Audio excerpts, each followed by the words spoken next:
मंडळी, अभिनय सम्राट असणाऱ्या पद्मश्री पुरस्कार प्राप्त अशोक सराफ यांचे अशोक मामा होण्याला कोल्हापूरकर कारणीभूत आहेत.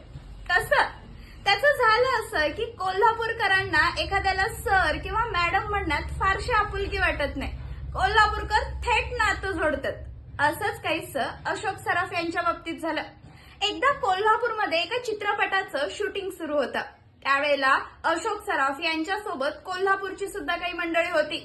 कॅमेरामन असणाऱ्या प्रकाश शिंदे यांची छोटी पोरगी त्या सेटवर चित्रपटाचं शूटिंग बघायला येत होती. त्यावेळेला एके दिवशी प्रकाश शिंदेंनी आपल्या चिमुकलीला अशोक सराफांची ओळख करून देत असताना, हे आपले अशोक मामा बर का, अशी करून दिली. मग काय, ती छोटी पोरगी सुद्धा त्यांना अशोक मामाच म्हणू लागली. हळूहळू सेटवरचे सगळेच जण त्यांना अशोक मामा म्हणू लागले आणि मग सेटवरचं हे नाव जग जाहीर झालं आणि सगळेच जण त्यांना अशोक मामा म्हणू लागले.